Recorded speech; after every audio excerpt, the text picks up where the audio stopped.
In your 2007 essay, you you refer to Robin Evans's comment, or Robin Evans is exploding the myth that ideal proportions are somehow ideally beautiful. Yeah, And yet, I think a lot of people still have, on some level, believe that maybe proportions do create beauty in architecture in some way. yeah. What do you think about that? Is there any truth to it? Is there any aesthetic role to proportional systems in architecture? Yeah, I think Yeah. so. Uh, I think they have an impact.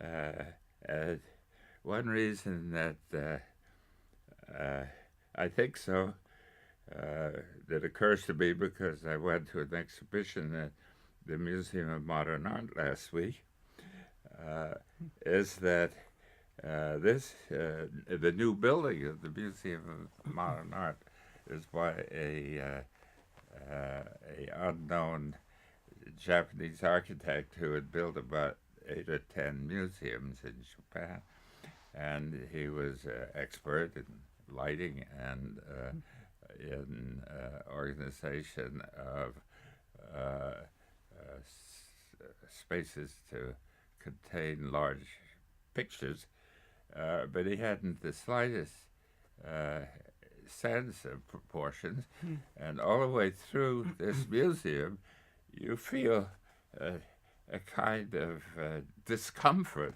Hmm. from the fact that these are just anonymous boxes rather than places where it's pleasant to be.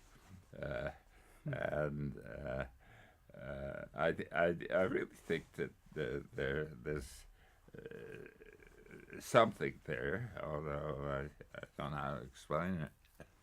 Hmm. Maybe we can take a lesson from Palladio and Yeah, Le Corbusier. yeah.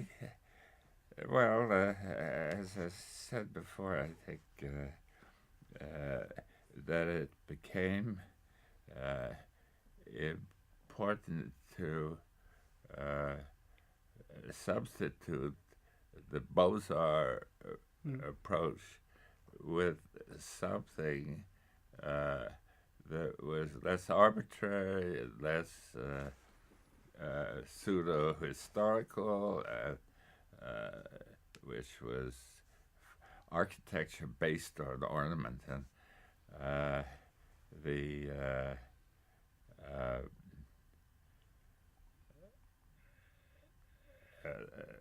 proportions made it seem somehow fundamental and responding uh, to the human inner structure.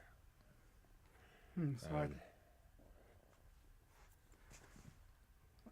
So I think we have a minute or two left. How would you advise us, who are those of us who are studying proportion, those watching this video, this interview? Where do we go from here? This is such a complex subject. Mostly there are historians at the conference, but there may be others. Where do we take it from here? well, I think in architecture itself, uh, proportions uh, dropped out of the picture partly because of uh, the general uh, reaction against systems of order that had been traditional, which are represented in the origins exactly at the same time as this conference took place in 51, the origins of abstract expressionism.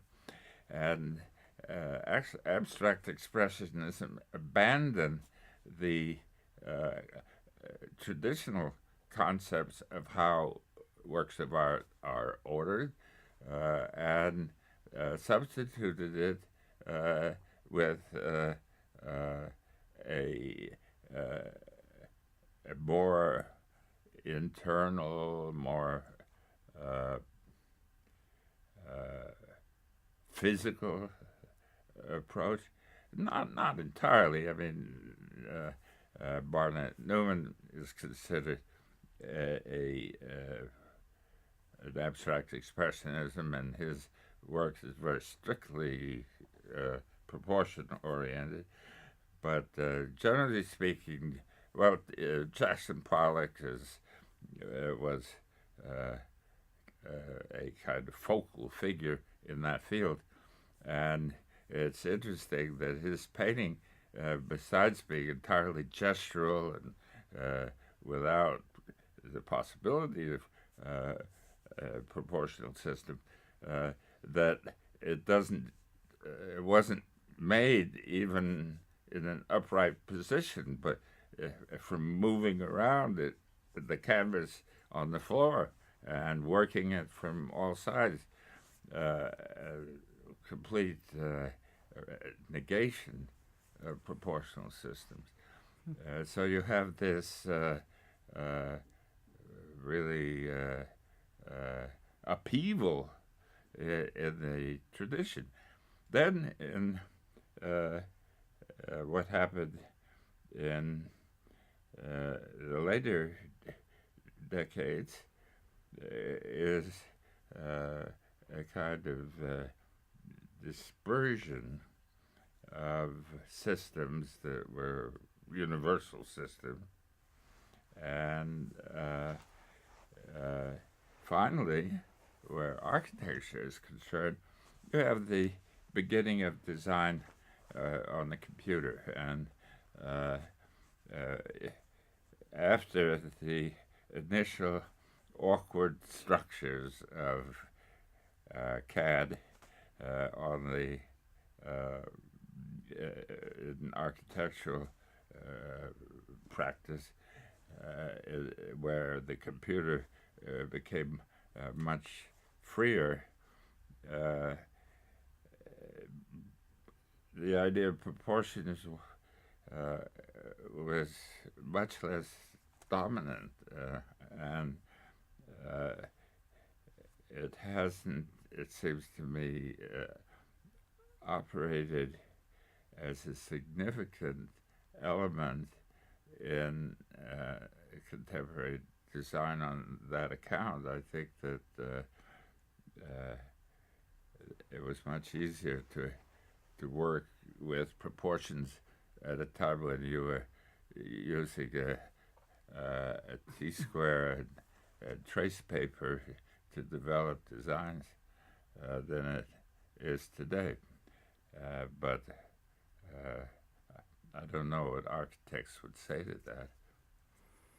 Well, I suppose some of them would think of computer code as a form of proportional system. Mm-hmm. And it's interesting that computers are also contributing to the study of the history of proportional systems with new metrological methods, measuring with laser cloud technology combined into the computer to create accurate, extremely accurate digital models of cathedrals. Maybe we'll scan the Cathedral of Milan next and combine it with your study. Hey, that's a good idea. Well, anyway, I think this conference is going to answer a lot of the questions you raised, and I'm delighted to hear how varied the conference is planned to be, and how many of the things that we've been talking about stand to be resolved. Well, we will let you know. We'll keep in touch with you. Thank you, and thank you for listening, all of you. And thank you very much for sitting with us and sitting with me and talking with everyone who's watching about these topics, these subjects. Thanks for the idea. Thank you.